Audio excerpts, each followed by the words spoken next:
پیدائش 49 باب۔ اور یعقوب نے اپنے بیٹوں کو یہ کہہ کر بلوایا کہ تم سب جمع ہو جاؤ تاکہ میں تم کو بتاؤں کہ آخری دنوں میں تم پر کیا کیا گزرے گا۔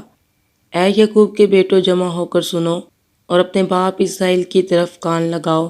اے روبن، تو میرا پہلوٹھا، میری قوت اور میری شہزوری کا پہلا پھل ہے۔ تو میرے رعب کی اور میری طاقت کی شان ہے۔ تو پانی کی طرح بے ثبات ہے، اس لیے تجھے فضیلت نہیں ملے گی، کیونکہ تو اپنے باپ کے بستر پر چڑھا، تو نے اسے نجس کیا۔ روبن میرے بچھونے پر چڑھ گیا۔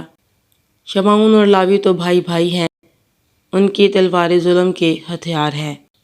اے میری جان، ان کے مشورہ میں شریک نہ ہو، اے میری بزرگی، ان کی مجلس میں شامل نہ ہو، کیونکہ انہوں نے اپنے غضب میں ایک مرد کو قتل کیا اور اپنی خود رائے سے بیلوں کی کونچیں کاٹی۔ لعنت ان کے غضب پر کیونکہ وہ تند تھا، اور ان کے قہر پر کیونکہ وہ سخت تھا۔ میں انہیں یعقوب میں الگ الگ اور اسرائیل میں پراگندہ کر دوں گا۔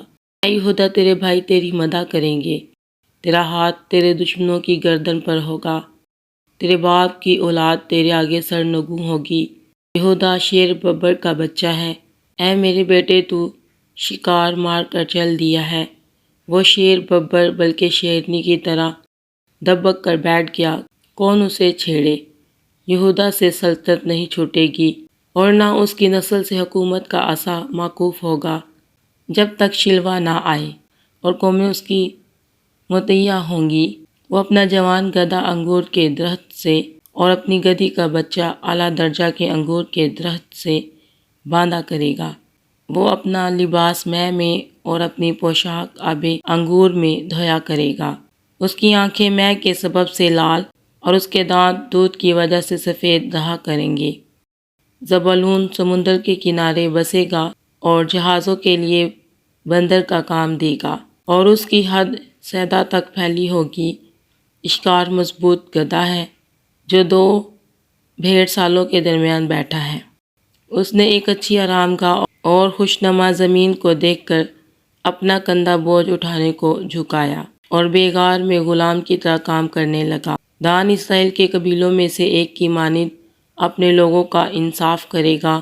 دان راستے کا سانپ ہے، وہ راہ گزر کا افی ہے، جو گھوڑے کے عقب کو ایسا ڈستا ہے کہ اس کا سوار پچھاڑ کھا کر گر پڑتا ہے۔ اے خداوند، میں تیری نجات کی راہ دیکھتا آیا ہوں۔ جد پر ایک فوج حملہ کرے گی، پر وہ اس کے دمبالا پر چھاپا مارے گا۔ عاشر نفیس اناج پیدا کیا کرے گا اور بادشاہوں کے لائق عزیز اشیاء مہیا کرے گا۔ نفتالی ایسا ہے جیسے چھوٹی ہوئی ہرنی، وہ میٹھی میٹھی باتیں کرتا ہے۔ یوسف ایک پھلدار پودا ہے، ایسا پھلدار پودا جو پانی کے چشمہ کے پاس لگا ہوا ہو اور اس کی شاخیں دیوار پر پھیل گئی ہوں۔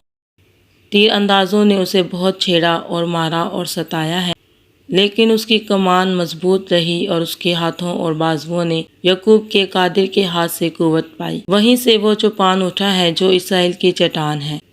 یہ تیرے باپ کے خدا کا کام ہے جو تیری مدد کرے گا، اسی قادر مطلق کا کام جو اوپر سے آسمان کی برکتیں اور نیچے سے گہرے سمندر کی برکتیں اور چھاتیوں اور رحموں کی برکتیں عطا کرے گا۔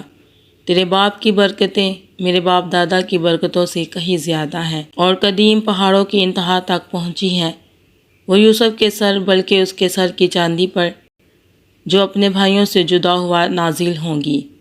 بنیامین پھاڑنے والا بھیڑیا ہے، وہ صبح کو شکار کھائے گا اور شام کو لوٹ کا مال بانٹے گا۔ اسرائیل کے 12 قبیلے یہی ہیں، اور ان کے باپ نے جو باتیں کہہ کر ان کو برکت دی وہ بھی یہی ہیں۔ ہر ایک کو اس کی برکت کے موافق اس نے برکت دی۔ پھر اس نے ان کو حکم کیا اور کہا کہ میں اپنے لوگوں میں شامل ہونے پر ہوں۔ مجھے میرے باپ دادا کے پاس اس مغارہ میں جو عفرون ہتی کے کھیت میں ہے دفن کرنا، یعنی اس مغارہ میں جو ملک کنعان میں ممرے کے سامنے مقفیلا کے کھیت میں ہے، جسے ابراہیم نے کھیت سمیت عفرون ہتی سے مول لیا تھا تاکہ گورستان کے لیے وہ اس کی ملکیت بن جائے۔ وہاں انہوں نے ابراہیم کو اور اس کی بیوی سارہ کو دفن کیا، وہیں انہوں نے اسحاق اور اس کی بیوی ربکہ کو دفن کیا، اور وہیں میں نے بھی لیا کو دفن کیا، یعنی اسی کھیت کے مغارہ میں جو بنی ہت سے خریدا تھا۔ اور جب یعقوب اپنے بیٹوں کو وصیت کر چکا تو اس نے اپنے پاؤں بچھونے پر سمیٹ لیے اور دم چھوڑ دیا اور اپنے لوگوں میں جا ملا۔ مسیح یسوع کے جلالی اور بابرکت کلام کے پڑھے اور سنے جانے پر اس کی خاص رحمت اور برکت نازل ہو۔